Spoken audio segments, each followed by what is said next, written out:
अस्सलाम वालेकुम बच्चों, welcome to back my channel KNR's coaching point. बच्चों, वीडियो अच्छी लगे तो लाइक शेयर एंड सब्सक्राइब ज़रूर करना। आज हम आपको केमिस्ट्री का टॉपिक है एक रासायनिक समीकरण संतुलित करने का महत्व। आज हम समझाने वाले हैं कि रासायनिक समीकरण संतुलित करने का क्या महत्व होता है, यानी the importance of balancing a chemical equation. चलिए स्टार्ट करते हैं। रासायनिक समीकरण को संतुलित करने में द्रव्यमान संरक्षण का नियम बहुत आवश्यक होता है। द्रव्यमान संरक्षण का नियम यही होता है कि जितने परमाणुओं की संख्या हमारे रिएक्टेंट यानी अभिकारक में होनी चाहिए, उतनी ही परमाणुओं की संख्या हमारे उत्पाद यानी प्रोडक्ट में होनी चाहिए। यही द्रव्यमान संरक्षण का नियम है। इसकी परिभाषा हम अगले वीडियो में ज़रूर बताएंगे आपको। द्रव्यमान संरक्षण के ऊपर एक अलग वीडियो बनाएंगे। जिस रासायनिक अभिक्रिया में अभिकारक के तत्वों की परमाणुओं की संख्या उत्पाद के तत्वों के परमाणुओं की संख्या के बराबर नहीं होती, इस प्रकार की अभिक्रिया को या रासायनिक समीकरण को असंतुलित समीकरण कहते हैं। यानी असंतुलित समीकरण कब होगी? जब रिएक्टेंट और प्रोडक्ट यानी अभिकारक और उत्पाद में उनके जो एटम है यानी परमाणुओं की संख्या में गड़बड़ होगी, उसे असंतुलित समीकरण कहेंगे। असंतुलित समीकरण को संतुलित करने के लिए द्रव्यमान संरक्षण के नियम का पालन करना होता है। चलिए हम सीखते हैं रासायनिक समीकरण को संतुलित कैसे करते हैं। देखो, यहाँ हम Mg बैलेंस करके देखते हैं। यहाँ Mg है प्लस O2 है और इससे हमारा प्रोडक्ट क्या बन रहा है? MgO। यहाँ हम अभिकारक और उत्पाद के परमाणुओं की संख्या को लिख लेंगे। यहाँ अभिकारक में Mg की संख्या कितनी है? 1। O कितने हैं? 2। उसी तरह यहाँ उत्पाद में देखेंगे Mg की संख्या कितनी है? 1 और ऑक्सीजन की संख्या कितनी है? 1। ठीक। अब रिएक्टेंट में देखें कि ऑक्सीजन की संख्या 2 है और प्रोडक्ट में ऑक्सीजन की संख्या 1 है। हमें प्रोडक्ट में ऑक्सीजन की संख्या 2 करने के लिए यहाँ Mg के आगे की ओर 2 लगा देते हैं। इस 2 का मतलब है कि Mg भी मल्टीप्लाई है और ऑक्सीजन में भी मल्टीप्लाई है। जब यहाँ 2 लगा देंगे तो हमारा ऑक्सीजन हो जाएगा 2, 1 इंटू मल्टीप्लाई 2 एंड Mg भी कितना हो जाएगा? 1 इंटू मल्टीप्लाई 2। अब देखिए, यहाँ रिएक्टेंट में ऑक्सीजन की संख्या 2 है और प्रोडक्ट में भी ऑक्सीजन की संख्या 2 है। प्रोडक्ट में देखिए मैग्नीशियम की संख्या 2 है और यहाँ रिएक्टेंट में मैग्नीशियम की संख्या 1 है। इसी तरह मैग्नीशियम की संख्या 2 करने के लिए यहाँ हम Mg के आगे 2 लगा देंगे। क्या हो जाएगा? 1 इंटू 2। मैग्नीशियम कितने हमारे? 2। मैग्नीशियम कितने? 2।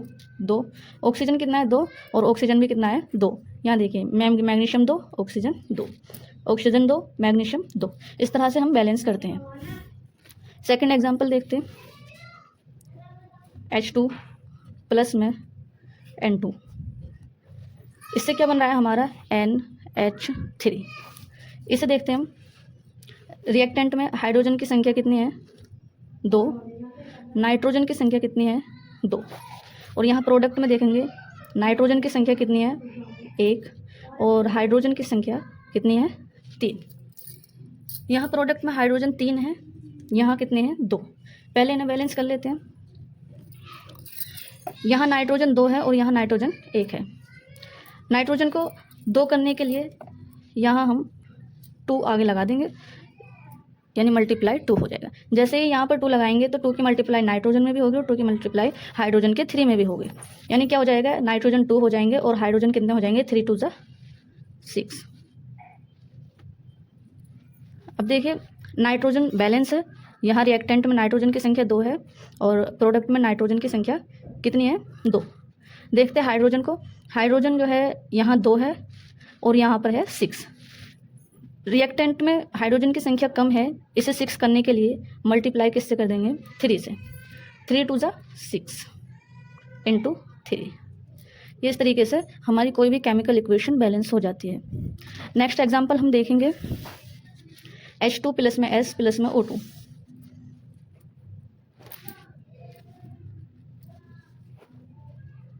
H2 प्लस में S प्लस में O2 क्या बन रहा है इसका? H2SO4। चलिए बैलेंस करते हैं। रिएक्टेंट और प्रोडक्ट के एटम की संख्या हम लिख लेंगे अलग अलग। यहाँ हाइड्रोजन देखेंगे कितनी है? 2, सल्फ़र कितने हैं 1, ऑक्सीजन 2। इसी तरह प्रोडक्ट में देखेंगे, हाइड्रोजन की संख्या कितनी है 2, एस की कितनी है 1 एंड ओ की कितनी है 4। Hydrogen same, sulphur same, oxygen में अनबैलेंस है। देखिए कैसे बैलेंस करते हैं, यहाँ ऑक्सीजन को देखेंगे, इधर है 4 और इधर कितना है 2, तो इसे 4 करने के लिए मल्टीप्लाई बाय 2 यहाँ कर देंगे। जैसे ही 2 में मल्टीप्लाई करेंगे, ऑक्सीजन के आगे हम 2 लगाएंगे तो 2 2 ज़ा 4, यानी ऑक्सीजन कितने हो जाएंगे 4। तो यहाँ ऑक्सीजन 4, यहाँ ऑक्सीजन 4, ये रहे 4। अब सल्फ़र को देखेंगे, सल्फ़र 1 1, सल्फ़र कितना है 1 है प्रोडक्ट में। हाइड्रोजन देखते हैं, हाइड्रोजन 2 है, ये रहा 2, और हाइड्रोजन भी कितने हैं 2। टोटल परमाणु आपस में एक दूसरे से बैलेंस है, यानी रिएक्टेंट के भी पूरे हैं बराबर हैं और प्रोडक्ट के भी आपस में एक दूसरे के बराबर हैं। इस तरीके से हमारा H2SO4 वाला एग्जाम्पल बैलेंस हो जाता है। नेक्स्ट एग्जाम्पल हम लेते हैं H2 प्लस में O2 से क्या बन रहा है हमारा H2O। देखिए कैसे बन रहा है,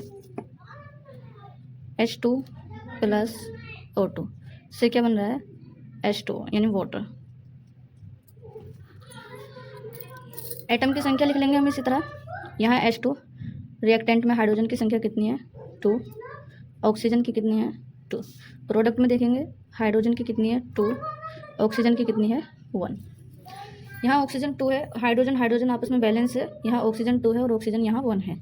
तो यहाँ 2 करने के लिए हम ऑक्सीजन को यहाँ लगाते हैं हम 2, बीच में ये इसके यहाँ इस तरीके की हम सूत्र में छेड़खानी नहीं करते हैं, ये शुरू में नोट पॉइंट लिख दिया गया था।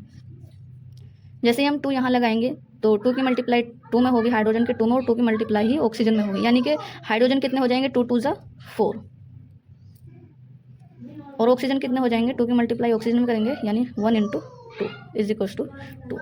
अब हाइड्रोजन देखो, अब यहाँ ऑक्सीजन 2 है और इधर भी ऑक्सीजन 2 है, हाइड्रोजन देखो यहाँ 4 हो चुके हैं और यहाँ 2, तो क्या करेंगे इधर 4 करने के लिए मल्टीप्लाई कर देंगे 2 से, 2 2 ज़ा 4।